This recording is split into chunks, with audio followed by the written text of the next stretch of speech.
second. Oh, thank you. I forgot that bit. That's great. I'm surrounded by some very competent people. Yeah, I'm Sarah Pickering. I'm an artist and lecturer at the Slade School of Fine Art, University College London, and the co-founder of the Global Photographies Network, along with Duncan Waldridge, who's artist, curator, writer, and course director of the MA Photography programme at Camberwell College, University of the Arts, London.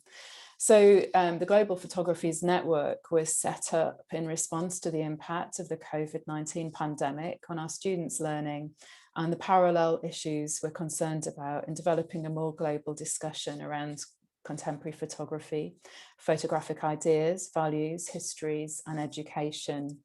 Too often, the global discussion around contemporary photography builds on a model of Western discourse around photography, with works from underrepresented photography cultures given exposure only to the degree that they conform to it. So we now have colleagues with Falmouth University, University of Westminster, Leeds Arts University, along with us at UCL and University of the Arts in the UK. We're working alongside the Universidad de Palermo in Argentina, Hydra, which is a publishing house in Mexico, Gothenburg University in HDK Vaarland, and the Michaelis School of Art, University of Cape Town, amongst others. But today, we're really pleased to have Svea Josephi here introducing Thandiwe Msebenzi, sorry, said that really badly, Msebenzi, who is going to be talking for us today. So Svea, I'm going to hand over to you to make the introduction. We're super excited. We've just had a little test run of the slides and it's going to be a fantastic talk. So thank you, everyone. And just to point out that if you have a question, there's a little Q&A box in the bottom menu bar. Please pop any questions in there and we'll make sure that we can ask Thandiwe at any point that seems appropriate or do a Q&A session at the end. Okay, thank you. Hi, I'm Svea Josephi, and I'm very happy to be introducing Thandiwe Msebenzi today.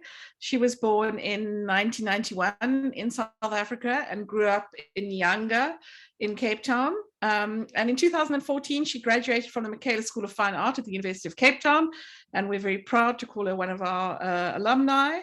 In her fourth year of study in 2014, she became the recipient of the Tierney Fellowship, which was a support and mentorship program for her project. And in 2015 became a founding member of the IKEA Collective, and she exhibited with this group at the FNB Joburg Art Fair and later at the Documenta 14 in Greece and in Germany, where the group put on a series of performances. Her work as an individual rather than as a member of IKEA has been featured in the Bubblegum Club, Between 10 and 5, and in Lens Scratch, amongst others. And in 2018, she was chosen as one of 9 international artists to receive the prestigious Magnum Foundation Photography and Social Justice Fellowship. She's also been a speaker at Cape Town's Design Indaba and at Dutch Design Week. Today, Thandiwe is completing her master's in Women and Gender Studies at the University of the Western Cape, and she lectures at the Stellenbosch Academy of Design and Photography. In her work, Msebenzi creates photographic projects that challenge gender and patriarchal notions of women's bodies as objects of desire and control. We are very pleased to have you here today, Thandiwe. Thank you. Thank you, Svea.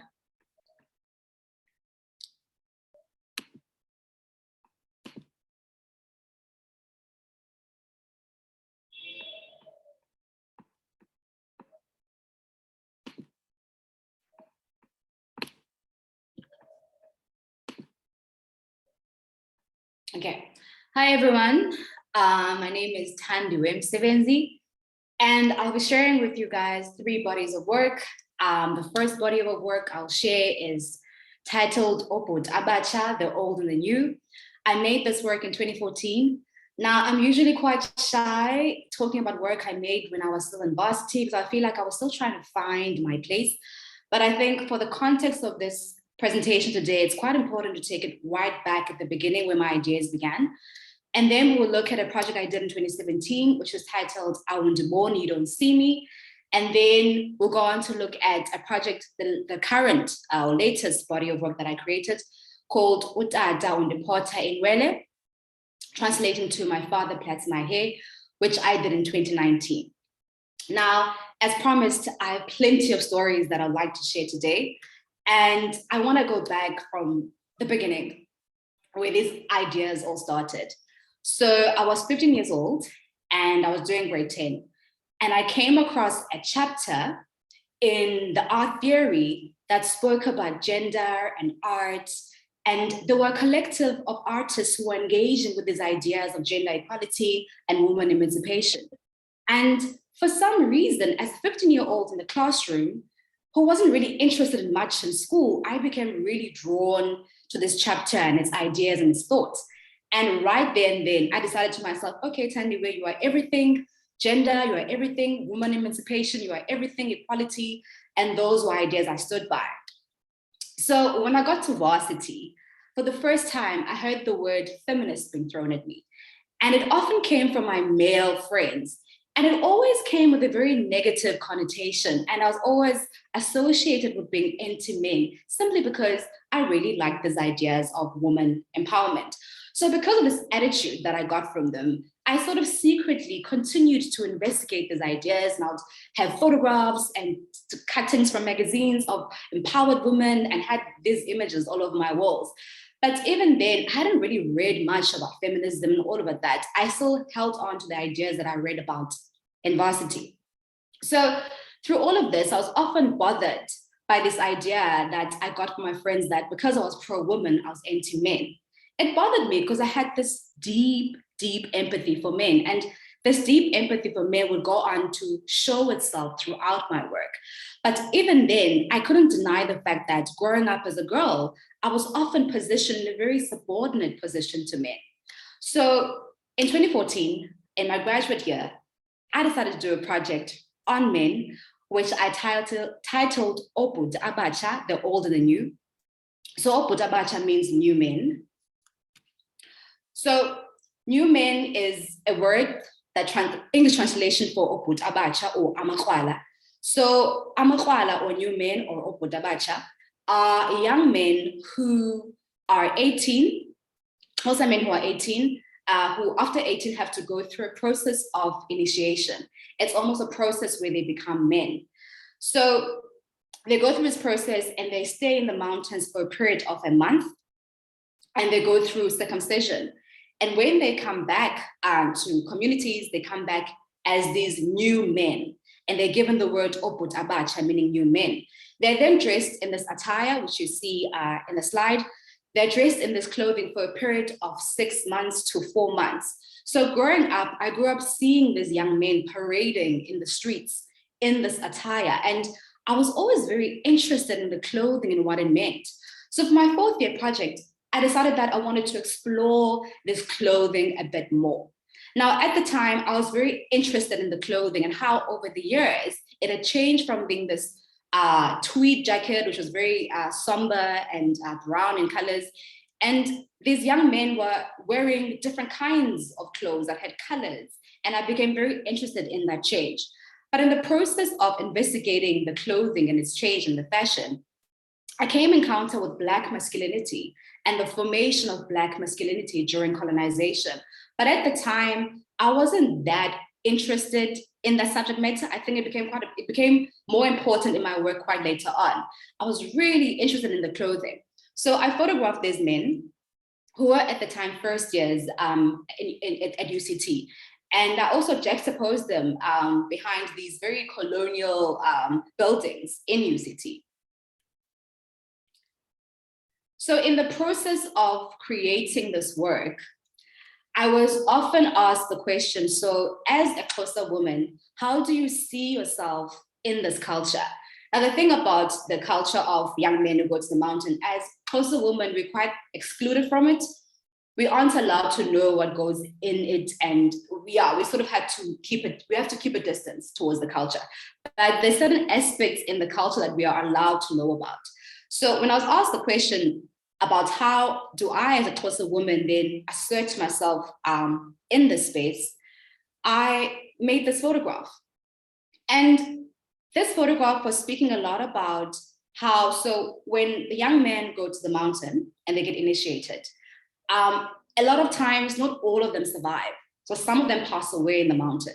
So when they pass away, what usually happens is the people who are helping them through the process of initiation usually come back to the homes carrying the blankets which they used, and they throw them at the door or at the gate. So when a person wakes up in the morning, or the mother of the child wakes up in the morning, they receive this blanket, and then they know that their child has passed away.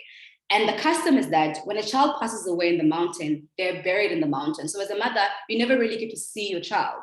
And all you're left with is the clothes that they would wear when they come back, which is the tweed jackets and the hat. So I graduate and I leave Michaela's, and I get really drawn again to these ideas of patriarchy.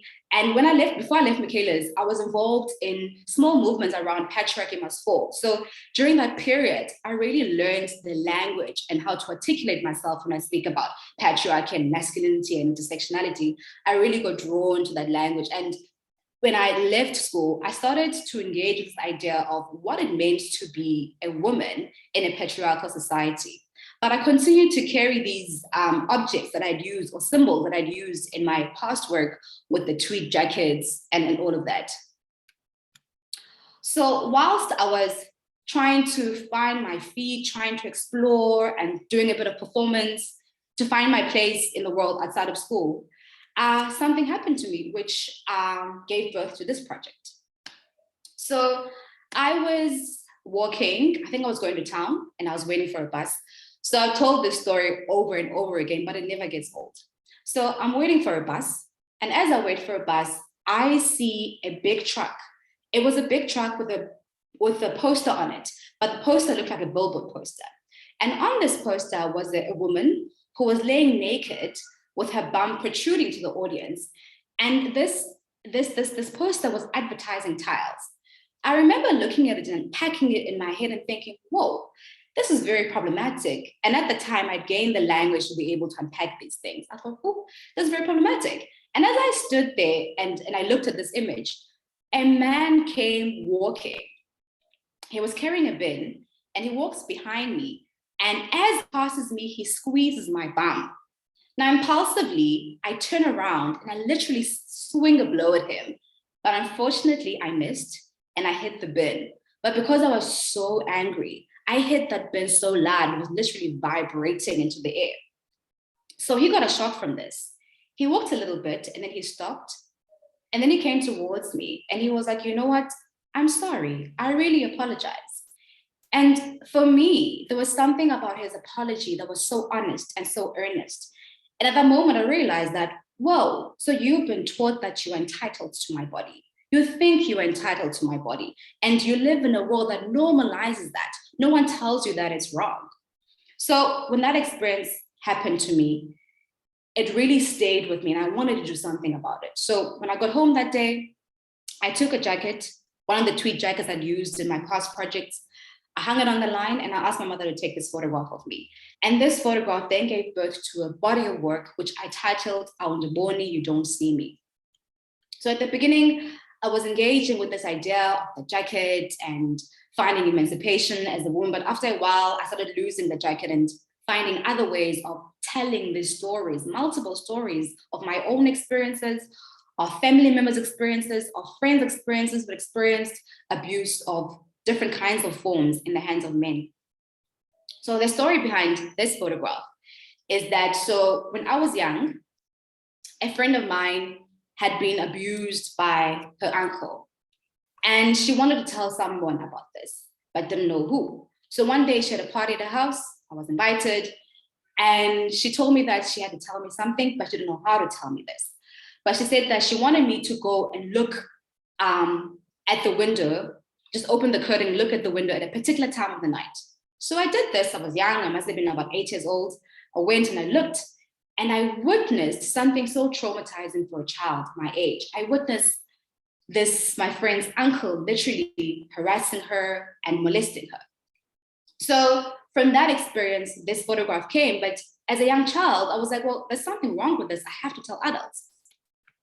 So I remember rushing off and telling the adults, and no one believed me. No one wanted to believe me. And it was sort of swept underneath the carpet, and everything was silent around it.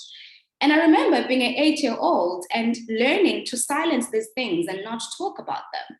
And so even when I stepped out into the real world, I'd already learned to silence and not talk about harassment, because I learned that from home. We were sort of just taught to keep quiet and not talk about it. So when I started creating this work, I really started to be a bit more vocal about these issues. And I remember I was on my way to Durban while photographing this body of work. I was on my way to Durban, and I was sitting next to an elderly lady, and we're having conversation. And somehow we stumbled upon this issue of sexual harassment. And she told me how when she was young, she was always afraid to leave the school gates because there'd be men lurking around, literally waiting to harass young girls. So this conversation became really important for me, because it was the first time that I was having a conversation with an elderly person about sexual harassment, something that I'd learned to silence when I was a young child and not talk about. So after this conversation, I sort of gained a bit more confidence and started to talk to other people who were elderly in my family around these conversations. And so I spoke to my grandmother about it. And she shared with me how at her old age, she's so afraid of rape that she hides weapons under her bed. And she gets even more afraid when my 14-year-old male nephew is not in the house, because she's afraid that people are going to come into the house and they're going to abuse her because people around her neighborhood rape elderly ladies. So when I heard about this, I thought, okay, let me go and confirm. I went underneath her bed and I found these weapons. Then I soon realized that actually she was not the only person in my family who was hiding weapons under her bed. My aunts were hiding weapons under their beds. And this is my mother's bed. She has quite a few weapons that are deadly in this bed. So when I ended this series, I ended it with this picture. And in the time that I was creating the series, there weren't really any talks around Me Too and all these other big movements and conversations that are currently happening globally. People weren't really talking and having these conversations. And when I photographed this, I just wanted to create a space, a safe space of conversation. And in thinking about a safe space of conversation, I started to identify people in my life who'd held those safe spaces for me. And my aunt, or many of our aunts, were people who were able to talk to about everything. We could talk to them about boyfriends. And so in thinking about finding a safe space, I thought of this idea of the aunt as being the listener and carrying out and keeping a safe space for these things that we can't talk about. So I titled this image, Magazi, meaning aunt, Teta Ndimamele, meaning talk, I'm listening. Now I'm going to talk about the last body of work called Utata Undipota Inwele, meaning my father plaits my hair, which I did in 2019. I'll start off by showing a video and then I'll speak a bit about it afterwards.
that was a video of my father plaiting my hair, a performance that I did.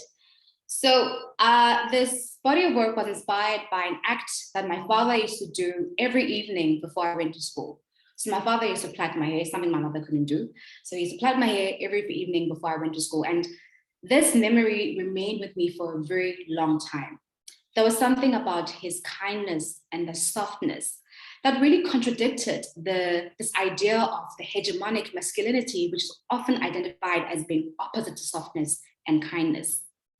And so this work became born because I grew up in a community in Inyanga, and this community was known as the world murder capital of the world. And a lot of young boys who grew up in this environment sort of automatically became violent, and they subscribed to the violent masculinities around them. But the home that I was raised in was a little bit more differently. I had my father, who was very kind and very soft, and the other men around me were also very different. They didn't really succumb to these violent masculinities. And this became very interesting for me. In the same home, I was raised by a very strong matriarchal grandmother who carried weapons wherever she went. She was notorious for carrying weapons in her bag. And so when she retired, she left Cape Town and went to the Eastern Cape. And when she got to the Eastern Cape, which is more like the rural side of South Africa, when she got to the Eastern Cape, she got herself a cow. And when she had her cow, there were many neighbors around her, particularly male neighbors around her, who always tormented her about being a woman who was trying to start a farm, and a woman who was going to have cattle was not going to work out. But my grandmother, being the strong woman that she is, she stood strong and she continued farming. So one day, her one and only cow went out grazing. And it unfortunately grazed on someone else's land, quite far away from the village where they lived in. And this person was known to take any cattle that went and ate in his land. So he took my grandmother's cow and held it hostage. And when my grandmother heard about this, she went to the man and said to him, okay, so apparently you have my cow, I want it back. And the man said, no, you're not gonna have your cow back. And my grandmother said to him, okay, fine. If you don't want to give me my cow back, let's do this. Let's fight. If I beat you in this fight, then sure, you can have my cow. I mean, I'll take my cow. But if you beat me, then you can have the cow. So my grandmother went back to her house, got to the sticks that I'm holding right now in this image, and she went to the man's house and they started fighting. And to cut the long story short, my grandmother won that fight. She beat that man up and she got that cow back. So that is the nature of my grandmother, and that is the nature of the woman who raised me and many, many other grandchildren. So when I was doing this project, I became really interested in not only the contradictions of masculinity within my family, but I also became very interested in this matriarchy and this constant resistance of women. So when I visited the Eastern Cape again, my grandmother told me about how a woman had been raped in this exact field that I'm photographing on. And when I heard this, I wanted to do something in this field. I wanted to perform. So I did this performance where I took this bed and I dragged it across the field. And then when I got to a particular point, I just sat down and I waited with the weapon. And when I was doing this project, I was really thinking about the constant ways in which women are resisting and how historically women, particularly in South Africa, have always been resisting. So while I was shooting this project, the friend of mine who was helping me shoot told me that in his own home, his mother also kept weapons under her bed. Now this really interested me because I only thought that it was in my family that women kept weapons under their bed.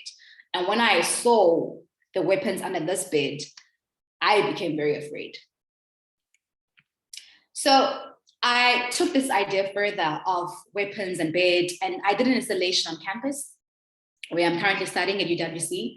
I took a mattress and I put it on top of a cage that I found on campus, and I put weapons that were under my mother's bed, underneath the bed. And I just wanted to create a space that would engage with this idea a bit more physically than in a 2D photograph. I then invited my classmates and my lecturer to come in the space and experience the space with me. They could then also put on headphones and listen to my mother, who was speaking about why she keeps weapons under her bed. So in this image, I'd like to ask Svea to play that voice where my mother speaks about why she hides weapons under her bed.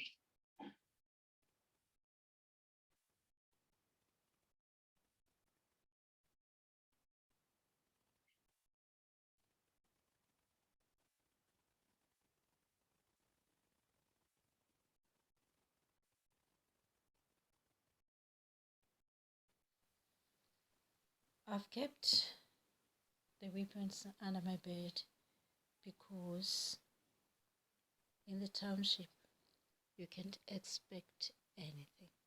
People just break in your house while you're asleep. So if you put things that can be harmful around, they can easily get them and they can hurt you. So under the bed, this is where I sleep. By the time anybody comes in, I will be ready for anything because I've got my weapons under the bed. However, now I have cleared my bed because people are using guns now. So with what I've heard, the saw, it wouldn't make any difference. Therefore, I've just kept a shampoo because the shampoo is long enough. While a person is coming in, I will be hitting that person with my shampoo. And such a person will be scared and run away. Thank you.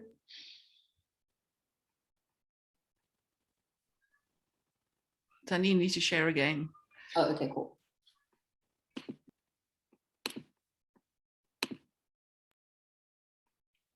So I've often asked my mother why she would hide weapons under her bed when she sleeps with my father next to her. And her response always is, no, when people, intruders come in, they're gonna kill him first and they're gonna get to me. So I need to constantly always have forms of protection for myself. So this idea of resistance, I think it's something that, as I said earlier, it's quite a part of an important part of South African women's history. And I think they've been resisting for a very long time. And I try to remember instances in my childhood or in the games that we played where we were resisting even in playing. So this is a particular game that we used to play when we were young. It's called Egwaveni. So we'd associate the word Igwava with vagina. So what we'd do is every time we saw men walking past us, we'd scream Egwaveni, and then we'd touch our vaginas. And there was something about this game and this act that really scared men. And it was always very interesting to me that men all of a sudden became scared when we took ownership of our bodies and we touched our bodies. Because when you were younger, I remember when we were playing other games, we were not aware of our bodies, or we'd be playing hopscotch or be jumping. Young boys would take small mirrors and they'd put them underneath our dresses and they would look at what we were wearing. Were we wearing panties or we're not wearing panties? And they took pleasure in this. But for some strange reason, when we took ownership of our bodies as young kids and screamed at Wavin and touched ourselves, all of a sudden we made men very scared. Now, I don't know how conscious we were as kids, because we were about 4 or 5 years old when we played this game. I don't know how conscious we were, but it was definitely a form of resistance and being able to engage with our world and realize what's going on. So this photograph is titled Igwava Ehlabayo, meaning a spiky guava. I won't speak much. I think the title speaks for itself. So despite the resistance, the continuous resistance that women do we can't deny the fact that women do die. Women die in numbers. Women are raped in numbers in South Africa. And I also included this in my project. So I'm going to end off with this image. This is a picture of my nephew. I spoke about him earlier. He's the 14-year-old male nephew that my grandmother had to have in the house because she was afraid of being raped. He was 17 when I photographed this. And he's always been a very interesting child. He was very sensitive growing up, and he's still very sensitive and very soft and very attentive. And growing up, he kept chickens and birds and pigeons, and he still does. And they've got this very beautiful relationship that they have with them, which is very telling of this beautiful and humble soul that he is. So when I was photographing this work, he was in his room with his pigeons. And my grandmother was telling me about how she doesn't know how to deal with my nephew. Out of all the kids that she's raised, my nephew is very different. He's very sensitive. And she feels that she has to change her behavior to accommodate my nephew, who doesn't necessarily fit into this violent and masculine norm. And for me, this was very, very important to have this conversation to my grandmother and for her to acknowledge that she has to shift her behavior so she can occupy, so she can hold space for the person that my nephew is. So when I began this body of work, I knew very little about masculinity at the time. I knew very little about hegemonic masculinity. I knew very little about violent masculinity, because all these words are in academia or they're in gender studies, and they're very unattainable. It's very difficult to access knowledge from these big jargons. So my learning at the very beginning started from collecting stories of my family members, collecting the experiences. And also, because I had this deep empathy for men, it really led me to investigating the experiences of masculinity within my family. And through that experience, I learned that masculinity wasn't always oppressive and dominant. It could also be soft, it could also be attentive, it could also be gentle. So that's how I'll end this talk off. And this work continues in my own personal research, currently in my master's at the University of the Western Cape. And before I end, I just want to say thank you to Surveyor and Jean for this opportunity, and also the continued support you've been showing and throughout my career. Thank you.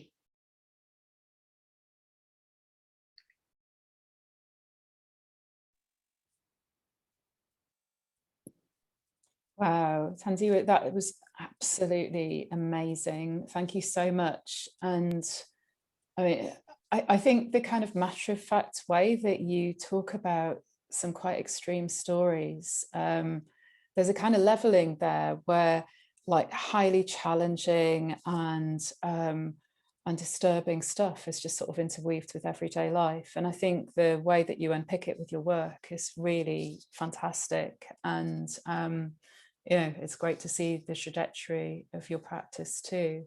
And I think what really struck me is it like a clear sense that I have of having a massive cultural difference to you, that you know, you play this vagina game. I'm like, oh my God, like, this is something that happens, you know, and just like the normalizing of little boys putting mirrors underneath girls' skirts. And so, you know, like the stories that you tell, I think are very important to share. And I think sometimes we kind of operate within like kind of a familiar bubble. And as you opened your conversation, your talk, you talked about having the vocabulary to talk about, you know, how can I unpack this image of the truck with a massive bum sort of going past you, and you know what, and again, yet another amazing story about punching the bin. But I'm interested in that collision between having your university education and learning how to talk about things, and like the kind of experiences in your stories and the sharing, and how, Do you feel that you're able to kind of reconcile some of the things that have happened in your life and in the everyday lives of other women too, and men in your life through your work? Do you feel like this is like a tool to kind of share stories and also unravel the problematic nature of some of the everyday things that are going on? Definitely. I didn't know that I was carrying all these stories in my body. I'd forgotten them, but my body remembered them. And I think when I started making the work, all these stories started to come out, and I was like, I didn't know I had all these stories in me. And they were all of deep trauma and deep pain. But somehow I think there was so much healing that came through just creating. And sometimes I'll create an image without knowing what I'm doing, like the image of the window. I didn't know why I wanted badly to photograph that. But then I reflected back and I was like, hey, I've been in that situation. I was the girl who was told to look at the window. So many of my stories would just happen, and I'd photograph things and I'd realize later that, hey, this really did happen to me. So it became such a beautiful way of unraveling things that were inside into images. Yeah, I mean, I think the fact that you know, that kind of living in terror as well as an everyday experience, and something that happens when I was chatting with Svea and Jean at the beginning of setting up the Global Photographies network was, you know, we were experiencing this phenomenal change in our lives with the lockdowns of COVID-19, and Svea and Jean were saying, this is just another one of the things that we deal with in South Africa. And it was a really interesting thought to realize, you know, from a comfortable position that traumas can exist in that way, and in a very acute way in other cultures. There are some questions here which I can sort of whiz through. There's a comment, your work is really powerful, thank you. And yeah, lots of thanks. And there was a question about the language that you use, which I think has been answered. Wondering what language the titles are in. Now I don't know how to pronounce the language that the titles are in. Could you just let everyone know? So the language that the titles are written in are in isiXhosa. I speak isiXhosa. Thank you. So could you say a little bit more about the languages that are spoken in your region? Because there are multiple languages. Yeah, we have about 11 official South African languages, but I'm sure there are more than that aren't official. Yeah. But in Cape Town in particular, it's mostly Xhosa, Afrikaans, English, and a little bit of Sesotho. Thank you. And I think, you know, that's an important thing, clearly, in your work, your titling and your choice of language. Regarding the very first project, Beth Walsh has asked, what type of lighting did you use? The project with the young men in the tweed jackets. I saw literally that question pop up. Good timing. I just had to, I remember, I don't know, between Svea and Jean, one of them told me to go out and explore the light for a whole week. So for a whole week, I'd go out in the morning and shoot. I'd go out and shoot in different times of the day until I found the perfect timing. So it was just the perfect timing. And knowing that at this time of the day, the sun will be lighting at this particular part. And yeah, it was just good timing. Yeah, well, they look super consistent. So yeah, you've got a real talent for getting the light beautifully captured. Somebody has asked, what are your main influences and inspiration for your work? Is it just your everyday experiences, or are there artists that have inspired you? Eee, that's a tricky question.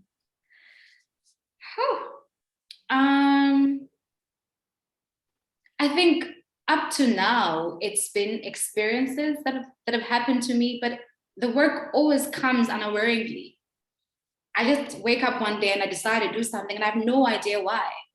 And then the more I dig, I realize that, whoa, hang on, this is something bigger than I thought it was. So the work just happens.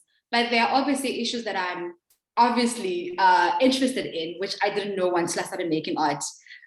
gender issues and masculinity and femininity. I'm definitely interested in those issues. And yeah, so there's definitely that I'm interested in my work. And storytelling. My mother is a great storyteller. She's a kindergarten teacher, and she's been telling me stories since I was a kid. So there's definitely that a big element that I think has always been in my work, but I was unaware of it. And particular artists that you've been looking at, people that you could share with us that you recommend? I can't think of now at the top of my head. I mean, there's the Clear Collective, which is made out of 11 Black female artists. I think they definitely inspire me, all their works. So it's made out of Thandiwe Msebenzi, Tuli Gumedze, Sisipo Gondwana, Brown on Cuts, Lungiswa Nqunta, and Buhle Siwani. And so all those artists are incredible female artists that I definitely look up to, because I think they are contemporary artists, and I'm learning from their work and learning and growing and just creating. So yeah, they definitely my top inspirations. Can you just say the name of that collective again and how you spell? Clear Collective. And how do you spell that? IQHIYA.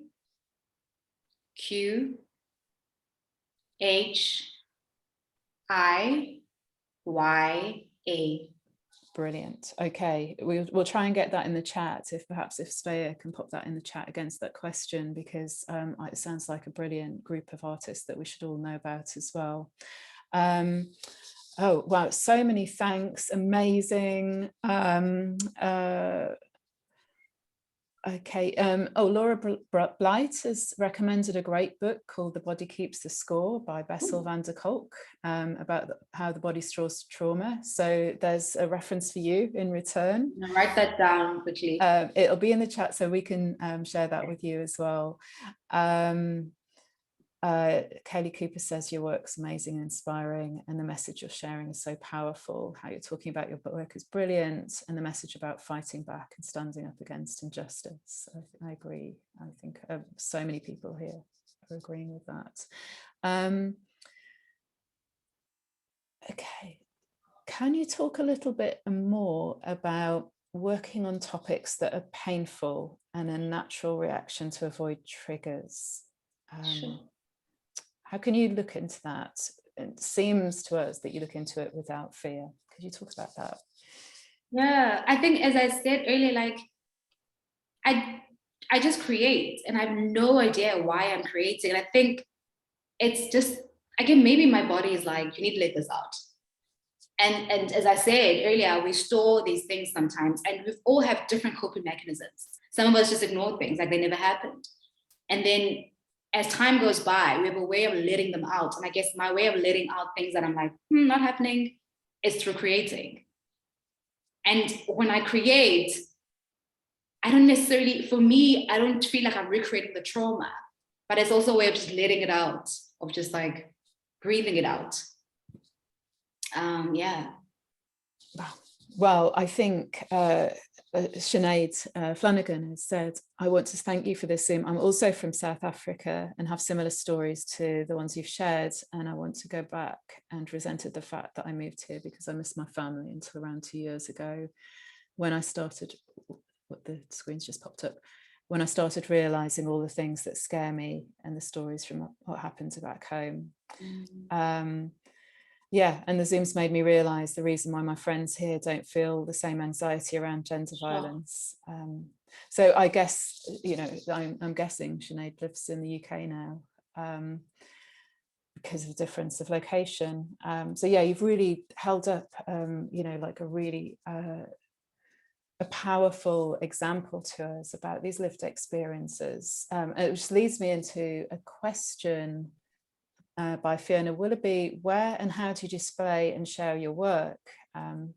Because I think, you know, this is work that should be shared much more broadly. I'm very sad to say, until I met Svea and Jean, I didn't know about your work, and it's absolutely incredible. So Are you able to show it out of South Africa? Are you showing? I heard about the publications that you've shown in. What about exhibitions? So I had an exhibition in Germany. It was a group show. No, actually it was Switzerland group show. And then, no, Germany group show. And then I had another group show in Switzerland that's currently touring around the world. It's part of Regeneration 4. Fantastic, that's great. And I've had a couple of group shows in South Africa. And I worked with a gallery for about 3 years. And now I'm currently independent. So I'm currently doing the work again of being an independent artist. Fantastic. Well, that's wonderful. And yes, there's the publications. And do you have a website as well? I don't, but I'm on Instagram. Yeah, fantastic. Well, I think people rely on and Instagram my new body, I'm working on a new body of work, so it's there. It's on Instagram. I have to say, you've really got people excited and engaged. We've never had so many questions, which is great that we've got a little bit of time to look at them. Shuang says, hi, Thandiwe, I'm working on something similar about how females are being harassed in the male-dominated society on a daily basis. I often get negative feedback from people, both female and male. It can be very frustrating. I'm curious if you've ever experienced this and what's your opinion towards it? And if so, have you ever made any work in response to those voices? Well, I kind of felt that you did talk about that a bit in relation to, at the beginning. Do you want to say something? I think I'm very cognizant of those kinds of conversations and the feedback that I get. And I think I'm quite clever in how I tell my stories. And I think it's always how I draw my audience in, because I understand people don't want to talk about feminism, but it's how I tell my stories. And I'm really interested in that form of how do you break down these stories and how do you tell these stories? So I'm I invest a lot of time in finding ways of telling stories so that people listen without judgment, and also being very sensitive, aware of where people may come from. So yeah, and also I talk about very sensitive issues, like it's hard stuff, but it's just finding a creative way of conveying the story so it's warm and it's not so traumatic, and it's fantastic. Hopefully Shuang can pick up some inspiration for their project from you on that. A couple of people are saying, what is your what's your Instagram name? It's Thandiwe Msebenzi. Right, so it's just your name. Yeah, just put it together. Thandiwe Msebenzi, one word. Should be easy to find then. Somebody in the UK has said, your discussion about childhood games actually resonated with them. Helen Taylor says your work sending an important and progressive message. And Chris Hewitton says, what do you think or know is happening in South African society that causes men, male children and adolescent boys to behave towards women in the way you describe? You show that not all South African men behave in these ways towards women, but at the same time, there seems to be an acceptable level of anti-woman behavior. Do you know what's going on there? I mean, I think men behave like this everywhere. I don't think it's a South African problem. Men behave like this everywhere. I remember seeing an image that actually was one of the images that inspired me in the process when I started doing the Out in the Body project. I saw a woman in in Egypt. And she was fully dressed in her traditional clothing, where you could barely see her face. And this young boy, I think she pulled at her dress. And I was thinking, so we are told to cover up, and we do. But even when we cover up, we're still prey. So it's definitely something that I think is a global problem. And I don't want to go into depth with it, otherwise I'll break into a whole agenda thesis. But I prefer playing it safe and telling stories to convey messages to people, so it's not too, but why are you being academic? So, but I think that is definitely a global problem. It's not necessarily a South African one. No, I agree. I think, and I think what you do by being very specific about your personal experiences is talk about this general broader issue, the more expansive lived experience. So yeah, I mean, I think I've managed to get through all the questions. Yeah, we'll keep all of that because it's great that some people have put some references as well in there for you. Now's the time. If anybody has a last minute burning question, to pop it in the chat box, in the Q&A box. I don't know if any of my colleagues have got questions for you. Just have a little moment while we wait and check.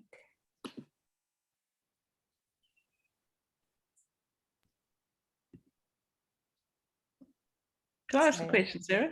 I'm just interested in your work with IKEA and in relation to like putting this kind of work from an African perspective onto a global stage. What was that like? Was there a kind of understanding of the issues that are quite, in some ways global, but in some ways quite particular to South Africa? I mean, how, on this big global art stage of Documenta in Athens and in Kassel, like how did you negotiate that? That message?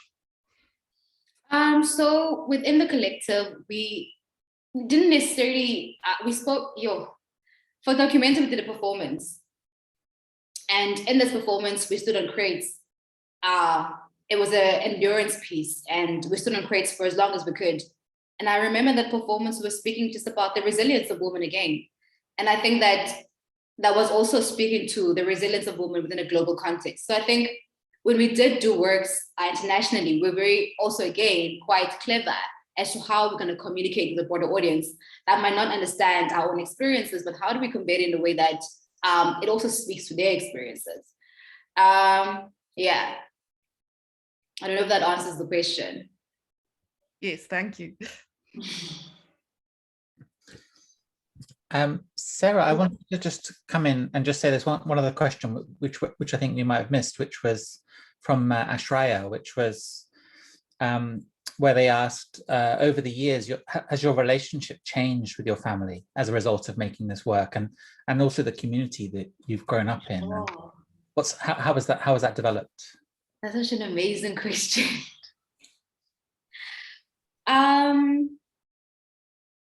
I think it did, in a way, because I think it helped them speak up, first of all. It was one of those projects that started at home, where I got my parents talking. I got my mother talking about her fears, and I got my cousins talking about their experiences. I got my grandmother opening up about her experiences.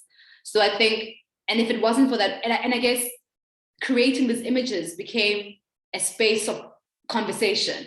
It was almost like the man in the middle, the person in the middle, to help spark the conversation. And I don't think if I was making the work, I'd be having the conversations with them. And I think it again also made me even more understanding and empathetic towards the men in my family, and just also learning a bit more about the history of masculinity in South Africa, and understanding the men in my family slightly a bit more, and being more sensitive as well towards them. Yeah, it really, it helped me and the relationship that I have with my family to be a little bit more patient and understanding as well. Thank you. I think it's so interesting to think about the way that those images kind of, that they're in the middle of the conversation. Yeah. Hi, I wanted to ask a question actually. Thank you so much. That was such an amazing talk. I wanted to ask if you have how you feel about text in relation to your work, or whether, because you spoke before about using performance, which is a really interesting medium, and whether text or how you find that using text in your work, and if you do at all, or do you prefer to stick with images? So thank you for that question. So recently I've started to use text. So I'm working on a project that I started on Instagram. And because I realized that I really was enjoying storytelling. And sometimes it was beyond images. I actually wanted to tell the stories. So I've recently worked on an Instagram series that is quite different to the work that I've been doing in the past years. but it's also important work. And it's full of stories. It's just like, it's text and images, and sometimes dialogues and images. So that's currently where I think I'm slowly headed towards. Yeah. Great, thank you. Thank you.